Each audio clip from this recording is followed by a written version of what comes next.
आप सभी का इस पत्रकार वार्ता में तहे दिल से स्वागत, अभिनंदन। जैसा आरती जी ने कहा कि शिक्षा महाकुंभ अभियान, जिसकी शुरुआत पंजाब की पावन भूमि के इस उत्कृष्ट संस्थान से हुई, डॉक्टर बी आर अम्बेडकर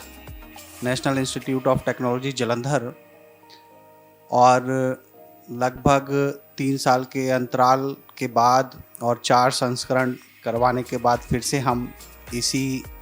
उत्कृष्ट संस्थान में पत्रकार वार्ता के निमित्त एकत्रित हुए हैं। तो शिक्षा महाकुंभ अभियान की शुरुआत बड़ी ही मॉडेस्ट और बहुत ही सहज तरीके से इसकी शुरुआत हुई, और आज 4 संस्करण के बाद देश में एक प्रतिष्ठित नाम शिक्षा महाकुंभ का सभी संस्थानों में, विद्यालयों में ऐसा सुना जाता है, समझा जाता है। मॉडेस्ट इस तरीके से कि एक स्कूली शिक्षा में नवाचार में हालिया जो प्रगति हुई है उसके ऊपर चिंतन मंथन के नाते एक कॉन्फ्रेंस, लेकिन जैसे जैसे प्रोसेस बढ़ा तो वो कॉन्फ्रेंस कब शिक्षा महाकुंभ में तब्दील हो गई वो पता ही नहीं चला, और उसी के नाते पूरे उत्तर भारत में और अन्य प्रांतों में ये संदेश गया और लोगों ने बड़े ही सहज तरीके से इसको स्वीकार किया, सहयोग दिया और आगे बढ़ाया। उनकी प्रेरणा, उनके उत्साह और उनके सहयोग से 4 संस्करण 2 सालों में बैक टू बैक कब हो गए वो भी पता नहीं चला, और बड़े जल्दी सहज तरीके से 4 संस्करण हो गए, और इसका संगठनात्मक विस्तार भी कई सारे प्रांतों में शिक्षा महाकुंभ अभियान का हुआ। जब हम शिक्षा महाकुंभ अभियान की बात करते हैं, लोगों से चर्चा करते हैं, तो सभी के मन मस्तिष्क में एक ही प्रश्न रहता है कि शिक्षा महाकुंभ अभियान है क्या। वैसे हम देखते हैं कि बहुत सारी कॉन्फ्रेंसेस, वर्कशॉप्स, सेमिनार्स शैक्षिक संस्थानों में होते ही रहते हैं। कई बार तो मंथली बेसिस पे, क्वार्टरली बेसिस पे इस तरह के आयोजन भिन्न भिन्न संस्थानों में होते रहते हैं। लेकिन जैसे खेल कूद के लिए पूरी दुनिया में एक वैश्विक मंच है, वैश्विक मंच बनाने की ज़रूरत क्यों पड़ती है कि चीज़ों को स्टैंडर्डाइज करना, एक पैटर्न उनका निर्धारित करना, यूनिफॉर्मिटी लाना। तो इस तरह की कुछ चीज़ें गुणवत्ता की दृष्टि से जब हमें किसी पर्टिकुलर एरिया में करनी होती हैं तो हमें एक वैश्विक मंच की ज़रूरत होती है, जहाँ पर सभी आयामों के लोग आकर चिंतन मंथन कर सकें और चीज़ों को आगे बढ़ा सकें, जो चुनौतियां हैं उनका समाधान कर सकें, और जो अवसर हैं उनको भुना सकें, उनको समाज के उत्थान के लिए आगे बढ़ा सकें। तो जब हम देखते हैं कि खेल कूद शिक्षा का एक छोटा सा अंश है और उसके लिए कई वर्षों से वैश्विक मंच है, ओलंपिक नामक, और उसके कारण खेल कूदों का बहुत ही ज़्यादा प्रचार प्रसार विस्तार हुआ है। लेकिन शिक्षा जो समस्याओं की समाधान का भी एक माध्यम है और अवसरों को भुनाने में भी बहुत बड़ा योगदान निभाती है, तो ऐसे विषय के लिए पूरी दुनिया में कोई वैश्विक मंच नहीं है। हम सभी शैक्षिक जगत से जुड़े लोग हैं यहाँ पे आज, पत्रकार बंधुओं के साथ साथ। तो हम देखते हैं कि बहुत सारे इंटरनेशनल प्लेटफॉर्म्स हैं, चाहे फिज़िक्स हो, केमिस्ट्री हो, आर्ट एंड कल्चर हो, बिजनेस हो, इंटरनेशनल रिलेशंस हों, लॉज हों, लेकिन शिक्षा के लिए एज ए होल कोई ऐसा वैश्विक मंच नहीं है। लेकिन ध्यान में आता है कि ऐसा हमेशा से ऐसा नहीं रहा कि शिक्षा के लिए कोई वैश्विक मंच ना रहा हो। जब हम बात करते हैं कि भारत अनादिकाल से विश्व गुरु था और यकीनन आने वाले कुछ वर्षों में पुनः विश्व गुरु बनने की ओर अग्रसर है, तो हम देखते हैं कि अनादिकाल में जब भारत विश्व गुरु था तो ऐसे मंचों के माध्यम से पूरी दुनिया में शिक्षा जगत में नेतृत्व भारत करता था। तो उसके लिए भारत में शिक्षा का भी महाकुंभ, जो कि भारत महाकुंभों की पावन भूमि रही है, यहाँ पे अलग अलग विषयों पर कुंभ और महाकुंभों की परंपरा रही है। पीछे भी हमने देखा इसी वर्ष कि विश्व का सबसे बड़ा समागम, जिसमें 50 करोड़ से ज़्यादा देश विदेश से लोग आकर एकत्रित हुए, ऐसी व्यवस्था जो स्वयं से ही चली और पूरी दुनिया में कहीं ऐसा नहीं कोई इंसिडेंट देखा गया कि जहाँ पे 50 करोड़ से ज़्यादा लोग 1-1.5 महीने के अंतराल पर एकत्रित हुए, गंगा स्नान किया, चर्चाएं की, संवाद किए और फिर चले गए। तो ऐसा अनादिकाल से शिक्षा के क्षेत्र में भी था। तो जब हम भारत को पुनः विश्वगुरु भारत बनाने की ओर अग्रसर हैं, तो हमें उस तरह का मंच भी भारत में और भारत के माध्यम से पूरी दुनिया को देने की ज़रूरत है। इसी ध्येय को ध्यान में रखते हुए शिक्षा महाकुंभ अभियान की परिकल्पना की गई। विषय बड़ा गंभीर है, बड़ा चुनौतीपूर्ण है और मुश्किल भी है, लेकिन नामुमकिन नहीं है, क्योंकि पिछले 4 संस्करणों में हमने देखा कि जो सहयोग, जो समाज में स्वीकृति शिक्षा महाकुंभ अभियान की मिली है, उससे ऐसा लगता है कि आज बेशक शिक्षा महाकुंभ अभियान का 5वां संस्करण देश में 31 अक्टूबर से 2 नवंबर को नाईपर मोहाली पंजाब की पावन भूमि पर होने जा रहा है। आज इसका स्केल बेशक जो हमारा ध्येय है उसकी तुलना में छोटा है, पर जो सहयोग और स्वीकृति समाज ने दी है उससे ऐसा लगता है कि आने वाले 5 संस्करणों में जो इसका ध्येय है, आज जैसे देश के प्रतिष्ठित संस्थानों में जब प्रवास किया जाता है तो वहाँ पे बातचीत होती है शिक्षा महाकुंभ के निमित्त, तो उन सभी को ध्यान में आता है कि शिक्षा महाकुंभ नामक कोई चीज़ इस तरह के उद्देश्य के साथ आगे बढ़ रही है। तो ऐसा ही माहौल और ऐसा ही विचार संपूर्ण विश्व में जाए, ऐसा उम्मीद है कि अगले 5-7 संस्करणों में ऐसा हो जाएगा और होना भी चाहिए, क्योंकि शिक्षा, जैसा मैंने कहा, कि समाज की चुनौतियों के समाधान में एक महत्वपूर्ण भूमिका निभाती आई है और आएगी भी। हम देखते हैं कि शिक्षा का जो अभाव है वो कितना विकराल रूप धारण कर लेता है। अफ्रीकन कंट्रीज़ में दुनिया के सबसे ज़्यादा संसाधन हैं, लेकिन शिक्षा के अभाव के कारण सबसे ज़्यादा शोषण, सबसे ज़्यादा भूखमरी, गरीबी उन देशों में ही पाई जाती है और उनका जो एक्सप्लॉयटेशन है वो सो कॉल्ड जो फर्स्ट वर्ल्ड कंट्रीज़ होते हैं वो करते हैं।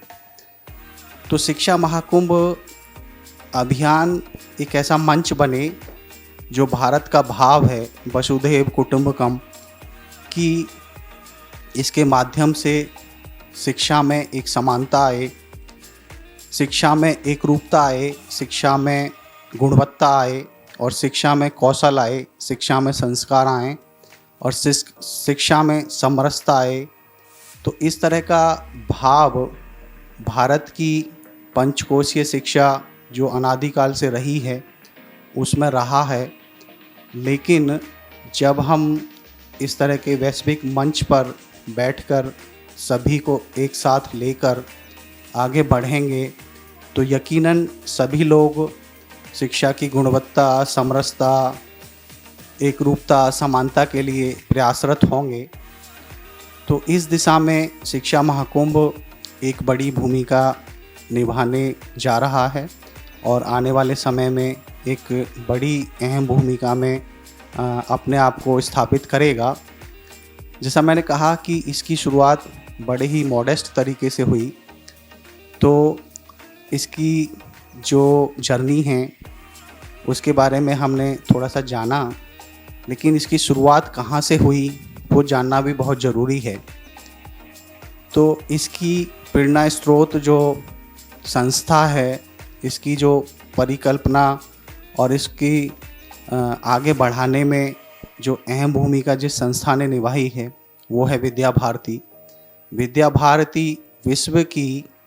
सबसे बड़ी गैर सरकारी संस्था है, संगठन है, जो विद्या के क्षेत्र में अग्रणी भूमिका पूरी दुनिया में निभा रहा है, जिसके फॉर्मल और इनफॉर्मल दोनों तरह के जो विद्यालयों की संख्या की बात की जाए तो लगभग 25,000 विद्यालय पूरे देश दुनिया में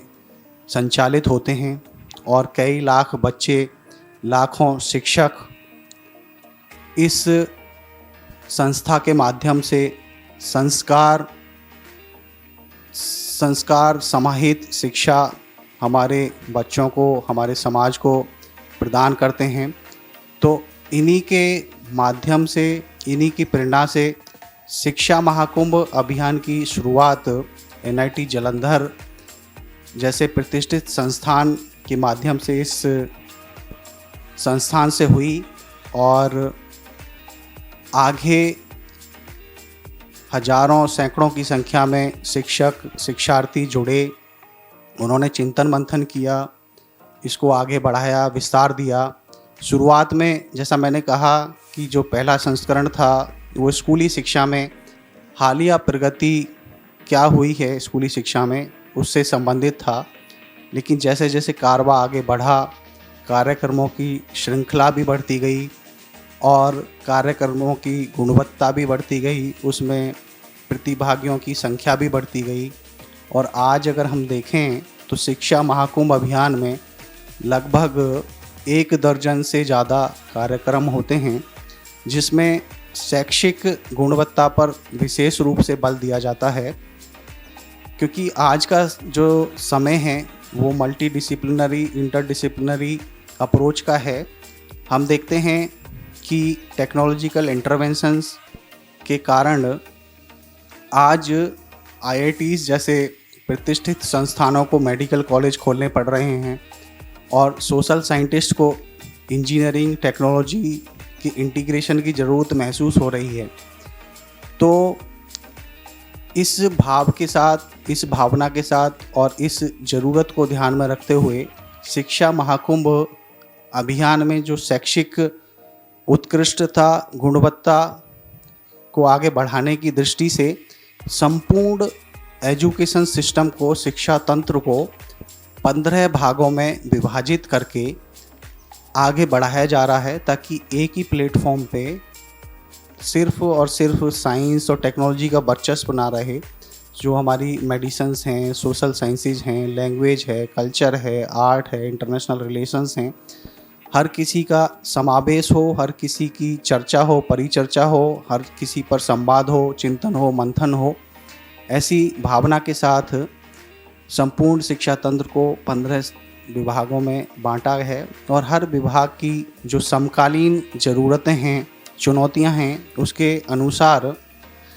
एक थीम रखी गई है और उस पर्टिकुलर सेक्शन से संबंधित जो भी प्रोफेशनल बॉडीज़ हमारे देश में कार्यरत हैं, जैसे फंडामेंटल साइंसेज का एक सेक्शन है, तो फंडामेंटल साइंसेज में अपने देश में अगर बात की जाए संस्था की, तो इंडियन नेशनल साइंस एकेडमी एक प्रतिष्ठित संस्था है।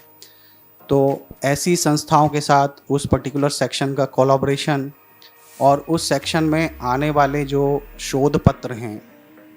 उन शोध पत्रों की प्रस्तुति के बाद जो उनका प्रकाशन है वो अच्छे प्रतिष्ठित भारतीय जर्नल्स में हो, तो उसको ध्यान में रखते हुए जो करंट साइंसेज जर्नल है इंडियन नेशनल साइंस एकेडमी का, ऐसे जर्नल्स के साथ कोलैबोरेशन, अनुबंध शिक्षा महाकुंभ अभियान में इस संस्करण से शुरू हुए हैं। तो कुल मिलाकर छोटे बड़े सभी तरह के जर्नल्स मिलाकर इस बार शिक्षा महाकुंभ अभियान की जो टीम है उसने लगभग 282 जर्नल्स के साथ कोलैबोरेशन किया है और प्रयास ये है कि शैक्षिक गुणवत्ता बढ़े, भारतीय जर्नल्स को एक प्रतिष्ठित स्थान देश दुनिया में मिले। तो उस दिशा में आगे बढ़ने के लिए अधिकांश भारतीय जर्नल्स और भारतीय प्रोफेशनल बॉडीज़ के साथ कोलैबोरेशन करने का ऐसा प्रयास इस बार शिक्षा महाकुंभ की शैक्षिक टोली ने बड़े ही सुचारू और संगठित रूप से किया है और आशा है कि आने वाले समय में भारत की संपूर्ण जो जर्नल्स की श्रृंखला है वो शिक्षा महाकुंभ अभियान के साथ जुड़े और सभी तरह की जो शैक्षिक संस्थाएं हैं वो शिक्षा महाकुंभ की शैक्षिक जो योजना है उसके साथ कंधे से कंधा मिलाकर आगे बढ़ें। तो ऐसा शैक्षिक उत्कृष्टता गुणवत्ता की दृष्टि से शिक्षा महाकुंभ अभियान की जो शैक्षिक टोली है उसकी योजना है, उसका विचार है और उसकी कटिबद्धता है। अब बात होती है कि शैक्षिक गुणवत्ता की दिशा में हम आगे बढ़ जाएंगे इस योजना के साथ, लेकिन जो हमारी पॉलिसी फ्रेमवर्क है उस पॉलिसी फ्रेमवर्क में शिक्षा महाकुंभ एक इम्पैक्ट डाल सके, एक छाप छोड़ सके, तो उसके लिए जो पॉलिसी मेकर्स हैं, जो गवर्नेंस है, जो एडमिनिस्ट्रेशन है, उसको हमें साथ लेना होगा और उसके लिए जो चिंतन मंथन है, जो शिक्षा महाकुंभ में जो भी चिंतन मंथन के बाद अमृत निकलेगा उसको डॉक्यूमेंट फॉर्म में प्रेजेंट करके उन पॉलिसी मेकर्स के सामने, एडमिनिस्ट्रेटर्स के सामने रखना। इस दृष्टि से शिक्षा महाकुंभ अभियान की शैक्षिक टोली ने एक योजना बनाई है कि कुछ इस तरह की कॉन्क्लेव्स शिक्षा महाकुंभ अभियान के अंतर्गत ही ये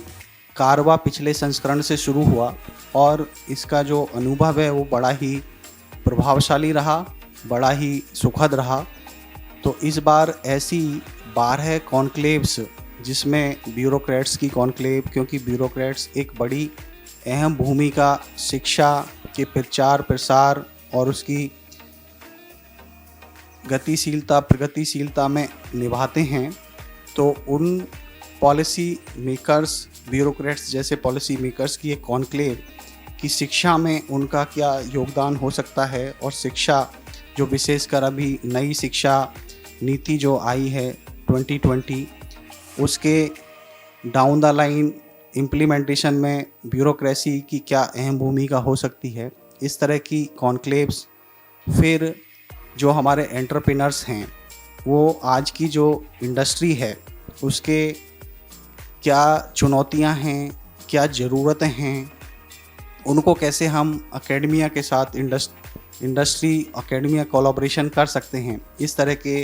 विषय पर चिंतन मंथन ऐसा एंटरप्रेन्योर्स कॉन्क्लेव में हो। फिर बात आती है कि शिक्षा में सबसे बड़ा जो संख्या है, सबसे बड़ा जो बाहुबल है वो है स्कूली शिक्षा में, जिसमें लगभग 26.5 करोड़ बच्चे पूरे देश में पढ़ते हैं। तो ऐसे ही जो स्कूल के प्रिंसिपल्स हैं, टीचर्स हैं, उनकी कॉन्क्लेव कि उनको समकालीन समय में क्या समस्याएं आ रही हैं, क्या चुनौतियां हैं और कौन कौन से अवसर्स हैं जिनको वो बुना सकते हैं, आगे बढ़ा सकते हैं समाज के कल्याण के लिए, शिक्षा के विकास के लिए। तो इस तरह की 12 कॉन्क्लेव्स इस बार इस शिक्षा महाकुंभ के 5वें संस्करण में होने जा रही हैं। फिर बात आती है कि बेस्ट प्रैक्टिसेस की। हमारे समाज में, हमारे संस्थानों में बहुत सारी अच्छी जो प्रैक्टिसेस हैं वो होती हैं, अलग अलग संस्थान की कुछ अच्छी प्रैक्टिसेस होती हैं, वो एक सामूहिक रूप से सभी संस्थानों तक पहुँचें, सभी जो हमारे स्कूल्स हैं, कॉलेजेस हैं, उन तक वो पहुँचें और शिक्षा के विकास में, शिक्षा की प्रगति में वो आगे एक माध्यम बने। तो इस दृष्टि से बेस्ट प्रैक्टिसेस करके एक कंपटीशन है, एक चैलेंज है, जिसमें जो संस्थाएं हैं उनके वहाँ क्या बेस्ट प्रैक्टिसेस हो रही हैं, इंडिविजुअल लेवल पे, चाहे वो एडमिनिस्ट्रेटर हो, चाहे वो प्रिंसिपल हो, टीचर हो, वो क्या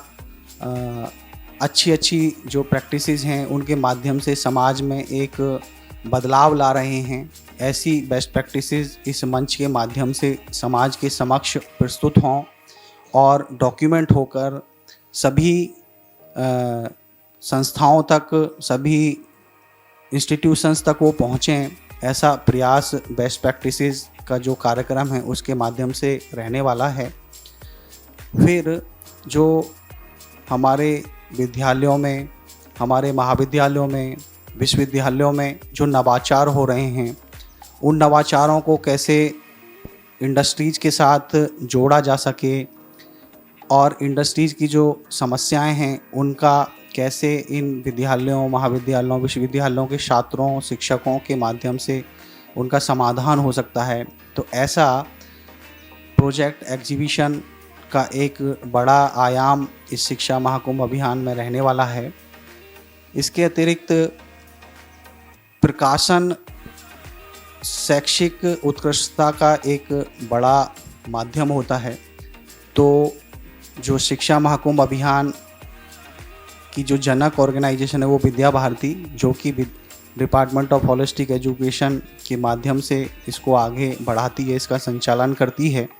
तो ऐसे ही DHE परिवार भी विस्तारित हो रहा है देश में। तो DHE परिवार के जो माननीय सदस्य हैं उनके पिछले 2 वर्षों के पेपर्स, पेटेंट्स और बुक्स का कंपाइलेशन ऐसा सैकड़ों की संख्या में इस 5म संस्करण में प्रस्तुत होने वाला है। इसके अतिरिक्त जो हमारे छात्र हैं और शिक्षक हैं, उनके जो स्टार्टअप्स हैं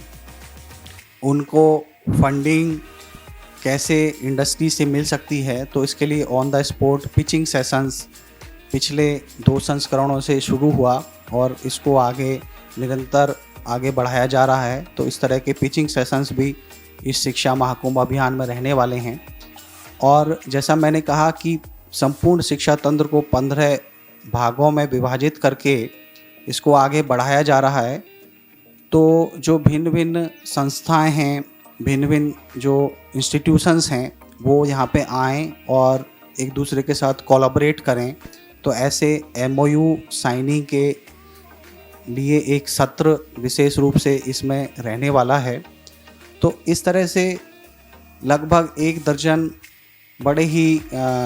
उत्कृष्ट कार्यक्रम, जिसमें एक नया प्रयोग इस संस्करण से शुरू हुआ है, वो है ओलंपियाड। तो पूरे उत्तर भारत में DHE इंग्लिश ओलंपियाड ऐसे करके शुरू हुआ है। पहला पायलट प्रोजेक्ट इस संस्करण में जोड़ा है। तो उसका जो एग्ज़ाम है वो 15 अक्टूबर को होने जा रहा है पूरे उत्तर क्षेत्र में, उत्तर भारत में। और लगभग 10,000 स्टूडेंट्स उस ओलंपियाड में बैठने वाले हैं। तो उन 10,000 में से कुछ जो चयनित बच्चे होंगे उनको प्रतिदिन नाईपर के परिसर में लाया जाएगा। वहाँ की जो प्रयोगशालाएं हैं, वहाँ के जो छात्र हैं, वहाँ के जो शिक्षक हैं, उनके साथ उनका इंटरेक्टिव सेशन रहे, ऐसा एक प्रयास इस संस्करण से शुरू हो रहा है। तो ऐसे बड़े ही नवीन और उत्कृष्ट प्रयास संस्करण दर संस्करण शिक्षा महाकुंभ अभियान में जुड़ते हैं और आगे बढ़ते हैं। तो इस तरह का शिक्षा महाकुंभ अभियान का प्रारूप है। ये अभी शुरुआत है, अभी बेबी क्रॉलिंग कर रहा है और इस तरह के कार्यक्रमों की श्रृंखला संस्करण दर संस्करण बढ़े, उनकी गुणवत्ता उत्कृष्टता में वृद्धि हो, ऐसा प्रयास शुरू से ही रहा है और आगे भी रहेगा। और आप जैसे पत्रकार बंधुओं के माध्यम से ये जो भाव है, ये जो विचार है शिक्षा महाकुंभ अभियान का, ये down the line last person तक परकोलेट हो, ऐसा प्रयास इस तरह की शिक्षा महाकुंभ अभियान की पत्रकार वार्ताओं के माध्यम से रहता है। तो आप सभी से यही आशा है कि इस भाव को आप जितना ज़्यादा नीचे तक लेके जा सकते हैं उतना नीचे तक लेके जाइए और भारत को शिक्षा के बल पर पुनः विश्वगुरु भारत बनाना और उसका नेतृत्व करना, ऐसा जो ध्येय है शिक्षा महाकुंभ अभियान का, उसमें आप सभी सहभागी बने, इस यज्ञ में आप आहुति लगाएं। ऐसी आशा के साथ जय हिंद, जय भारत।